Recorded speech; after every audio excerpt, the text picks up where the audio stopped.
Hey everyone, it's Simi Shah, and welcome to Trailblazers. Through this series, we bring you trailblazing by South Asians and for South Asians. We're the torchbearers, sharing the stories of the leaders and innovators lighting the way across the South Asian diaspora. Today, I have the absolute distinct honor of welcoming Congressman Raja Krishnamoorthi of the 8th District of Illinois to Trailblazers. Good morning. Thanks for having me. So first off, I will have to congratulate you on your recent win and have to ask, how are you feeling in terms of your campaign success and, of course, the national outcome with the whirlwind it's been? Thank you for recognizing my victory. I ended up winning with 73% of the vote in a district that's not 73% Democrat. And so I'm proud of the fact that I won the support of a lot of Republicans, but also independents and, of course, Democrats. And I got reelected to my third term. So I went 3 for 3 on November 3, Simi. And that same night, obviously, Joe Biden got elected our president. Unfortunately, though, we did lose some of my House colleagues, and the Senate majority is still in doubt. So it was overall a good night, but there was some mixed results.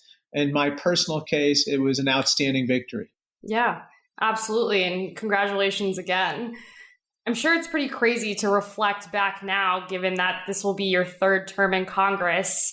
But you actually began your career studying engineering at Princeton, which was encouraged by your dad, I believe, who was an engineer. What encouraged you to pivot to the public policy world? So I had an inkling that I wanted to go into government at some point and do something in the way of public service. I didn't know in what form it would be. I didn't know when it would be. But, essentially it's shaped by my own life circumstances and, just the enormous gratitude that I and my family feel to the government of the United States. And so that really, more than anything else, inspired me to want to try to give back. Of course, my father said to me, Raja, you can do anything you want to do in life. And I said, really? And he said, yes, you can be a civil engineer, a mechanical engineer, an electrical engineer, a computer engineer, or a doctor. And so I ended up, saying, really, wow, that's amazing. And then I got a bachelor's in mechanical engineering, which was actually the right thing to do. And I really enjoyed the study of engineering. And I had a modest aptitude for it, I think, partly based on my parents and my upbringing. Then I obviously went a different course over the long term. Yeah, absolutely. And I want to spend a little bit of time on what you're speaking to around your parents and your upbringing. I know that you moved from India when you were very, very young, I believe 3 months old, and you guys lived in public housing projects, you were on food assistance. How did that shape your policy agenda when you ran for office? Well, I think that it's fair to say that it had a powerful impact because from a very young age, after my, parents established themselves in Peoria, Illinois, and, ultimately entered the middle class, we were able to survive and prosper in the United States because of a lot of assistance. But it wasn't just the food assistance or the public housing. It was kind of the access to an excellent public education and all the benefits of membership, so to speak, in the greatest club in the world, which is being a permanent resident of the United States. Because of that, I think that we essentially worshiped at the altar of America every night at the dinner table. It became a religion to celebrate America and everything about it and its government.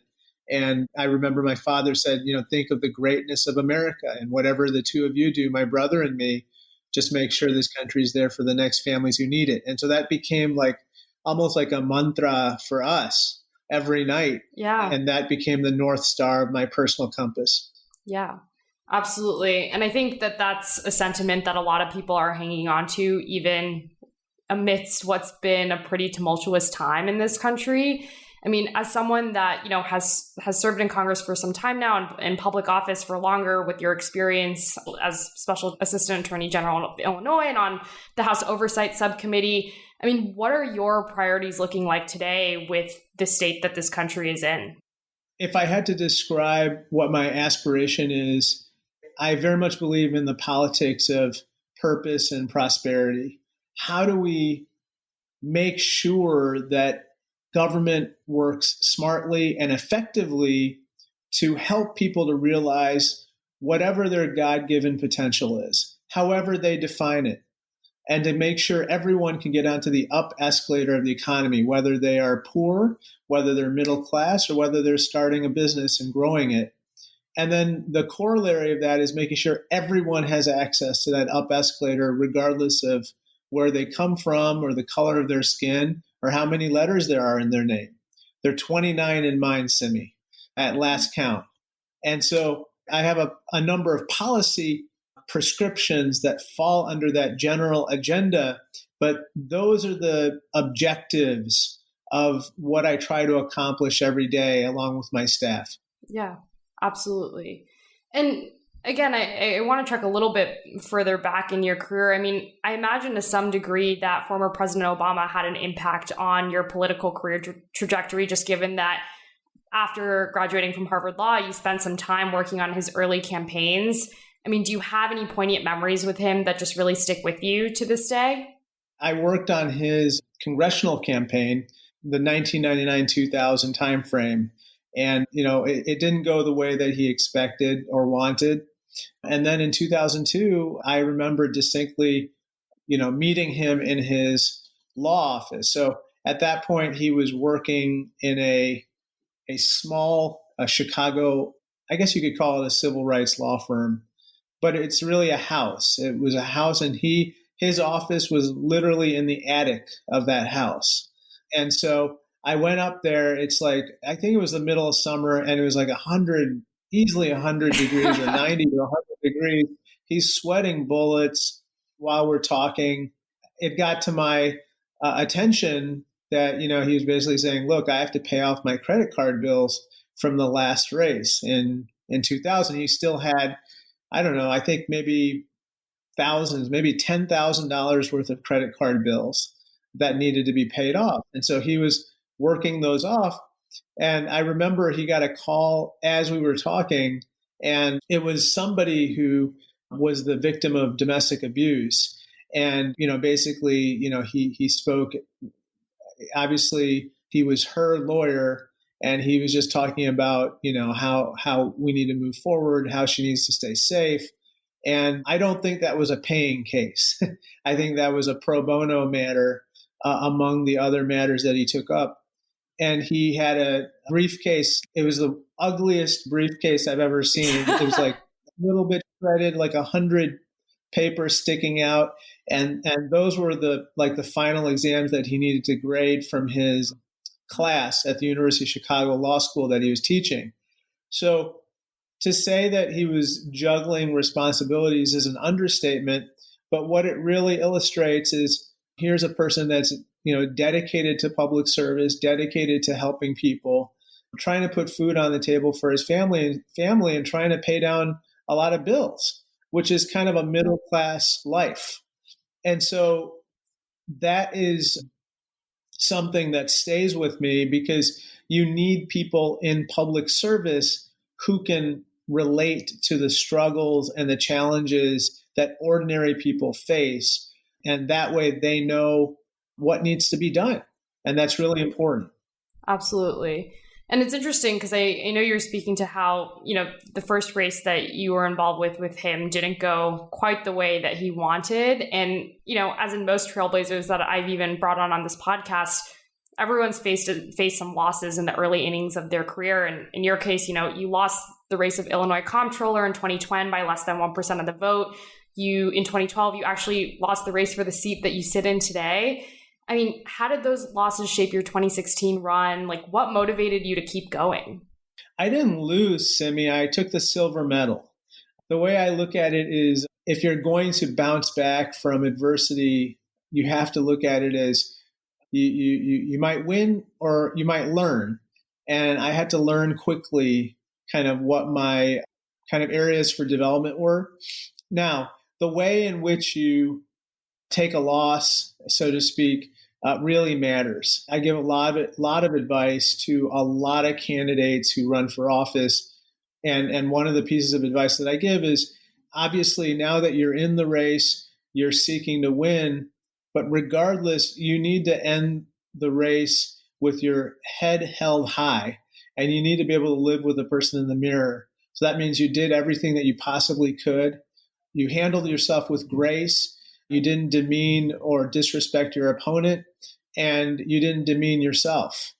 And if you do those things and you realize that politics is a relationship game, not a transaction game, in the sense of how you deal with people that help you or that you help, then you live to fight another day. And as long as you learn the lessons of what might have tactically or strategically went wrong in that race, you will do better the next time.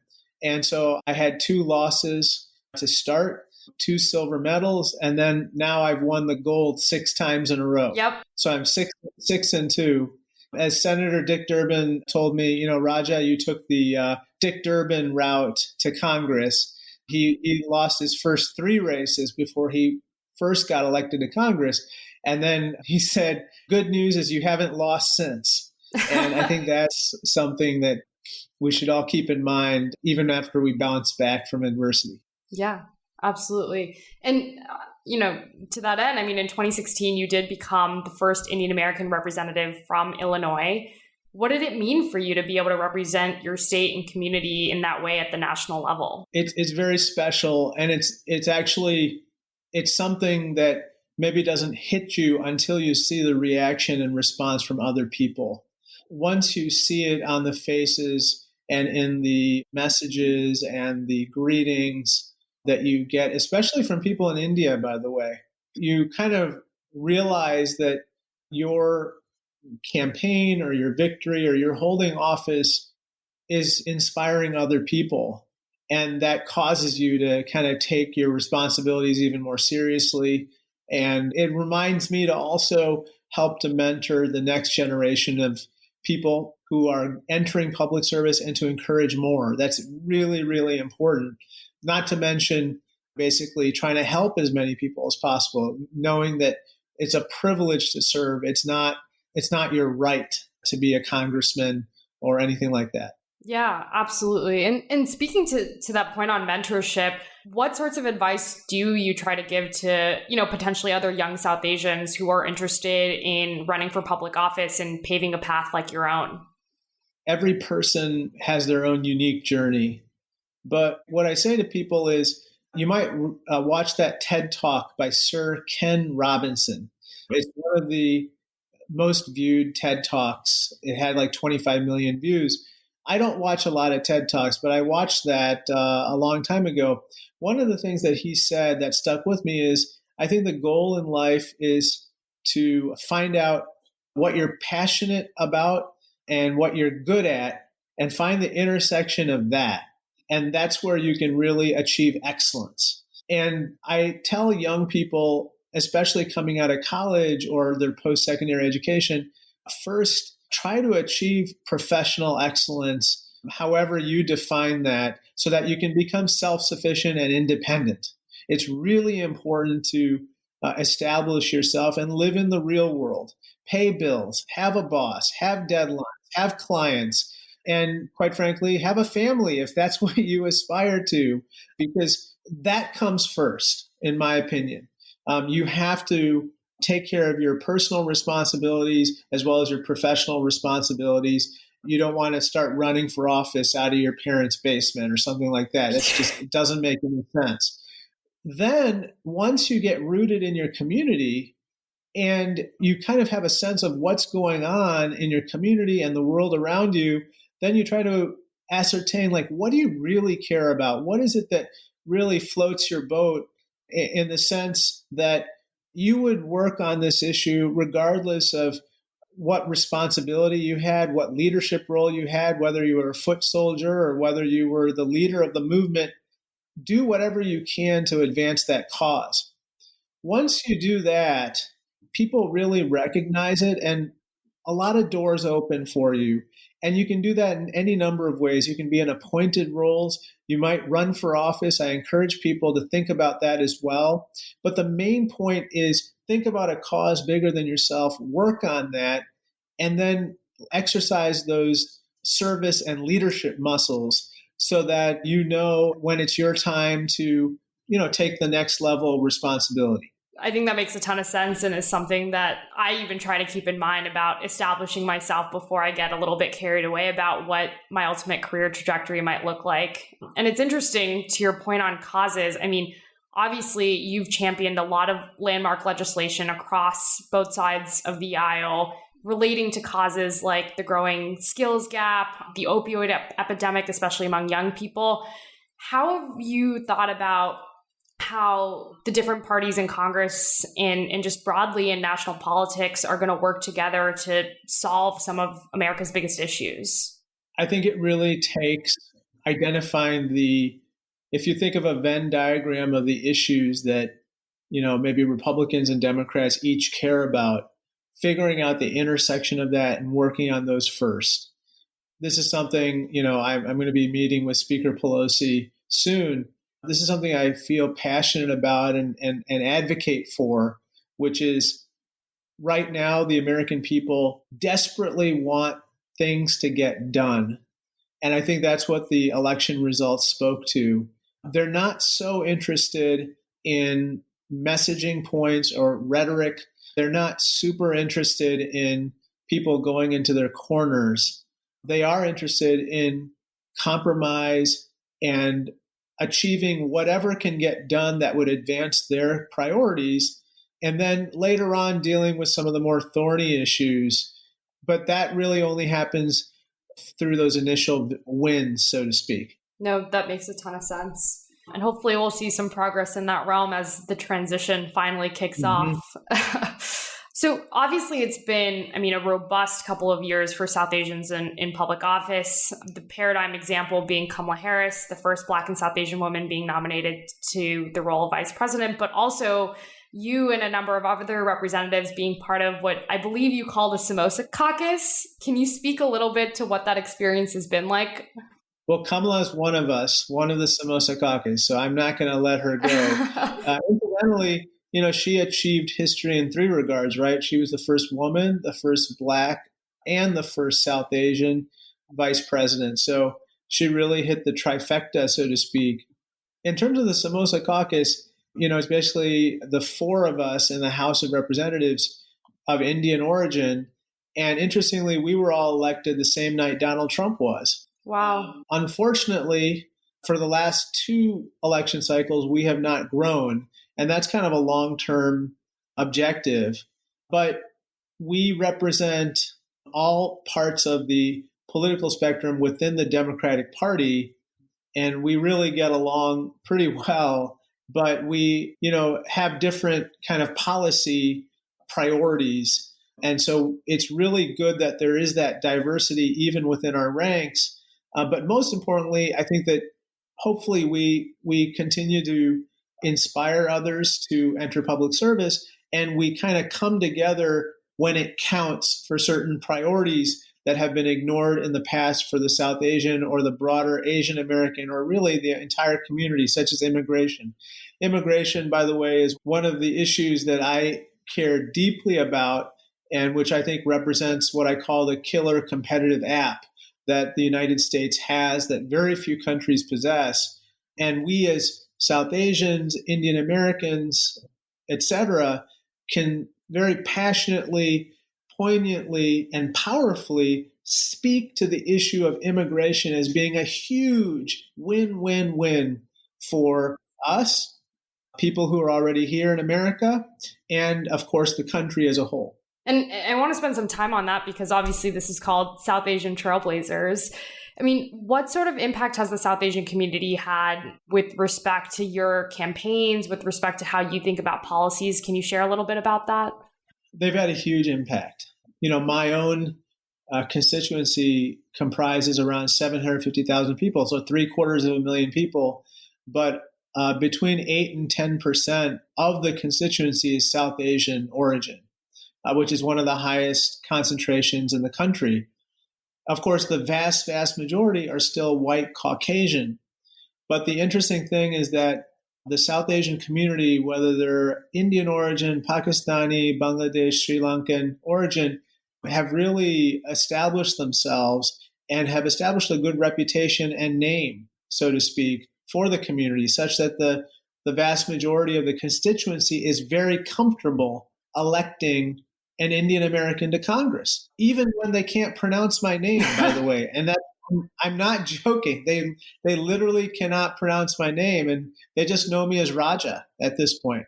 These same South Asians have supported me in other ways. They've worked on my campaigns. We had a lot of volunteers working on my past campaigns. They've donated to my campaigns, been extremely generous, really everywhere. But most importantly, they have only asked for one thing, and that is be the best congressman that you can be. And in that request is kind of an eloquent appeal to the ideals of America. What does America represent? Make sure that we remain a land of immigrants, the free, the brave, the proud, the generous, the compassionate, the people that we were attracted to when we came to this country. And that appeal is really what animates and motivates me every day. And to that end, I think that's a testament to the fact that the South Asian constituency is becoming even more important in the U.S. day by day. What do you say to South Asians who are still a little bit reluctant to get involved in politics and only concerned about issues that might directly affect them on a day-to-day basis? Well, there's this old saying in Washington, D.C., which is if you don't have a seat at the table, you're on the menu. During these last 4 years, I think each and every one of us can point to issues that were on the menu that we thought were previously off the menu or that would not be relitigated, whether it's an issue of immigration, which we just talked about, or whether it's with regard to public education and the need for excellent public schools for every child in America, whether it's the issue of what are the norms that should guide a dialogue or a discourse in our government and in our politics. Are we just going to allow for the wholesale coarsening of the way that we talk to each other, the name calling and the mistreatment and everything else that goes with it? Those are the things that are on the ballot every time when you go to the polls that sometimes, our South Asian American brethren may not see directly, but now I think they're realizing, and I think their numbers are increasing in terms of the people that are number of people who are voting, their frequency, their willingness to vote in primaries and in general elections and at the local level. That's very important, and I think it's improving. Well, thank you so much for that sentiment and those thoughts, Congressman. I know we're all really excited to see where your career heads next. And again, thank you so much for joining me on Trailblazers today. Well, Simi, great to see you again. And I just want to tell everybody out there, please get involved. We need you now more than ever. We need your talents and energy and wisdom and ideas. If there's ever a time to act and to engage in public service, it's now. So thank you. Absolutely. Thank you so much. Okay. Take care. This is a podcast from Trailblazers Media. For more content on South Asian trailblazing, follow us at South Asian Trailblazers on Instagram and Facebook.